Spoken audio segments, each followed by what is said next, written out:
130 نواز شریف کی سیٹ ہے اور پتن کی رپورٹ کے مطابق بہت متنازع ہے، لیکن مجھے اپنے ٹاپک پہ رہنے دیں۔ جنرل غلام مصطفیٰ، اگر عمران خان کہتا ہے کہ مجھے بات کرنی ہے تو کیا فوج کا رد عمل کیا ہونا چاہیے؟ آج تو جو آفیشیل سٹیٹمنٹ ہے ڈی جی صاحب کی وہ تو یہی ہے کہ اس 9 مئی والوں سے کوئی بات نہیں ہوگی، لیکن کیا کوئی راستہ ہونا چاہیے؟ بیک چینل کسی ایسے قابل بھروسہ شخص کو ڈیوٹی لگائی جائے کہ فاصلے کچھ کم کرے؟ دیکھ ہونے چاہیے فاصلے، تو کم فاصلے ہونے چاہیے نہیں۔ اول تو یہ فوج کو کیا کرنا چاہیے؟ فوج ایز انسٹیٹیوشن کیا رسپانس دینا چاہیے؟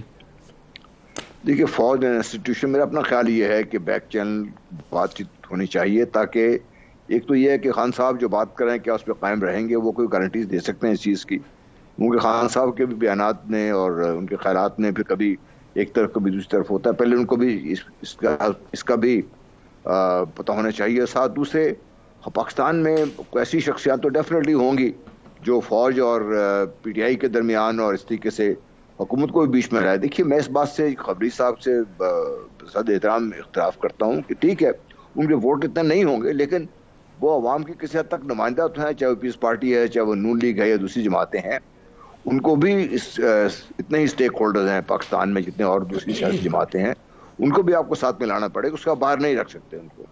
اور اگر یہی حکومت لیڈ لے اس چیز میں، اور حکومت لے کیا ہے پیچھے افواج پاکستان کا جو بھی بات چیت ہے، حکومت اگر سامنے آئے گی، بات چیت کرنے کے تیار ہو جائے گی، وزیر اعظم صاحب خود اس کی انیشیٹو لیں گے۔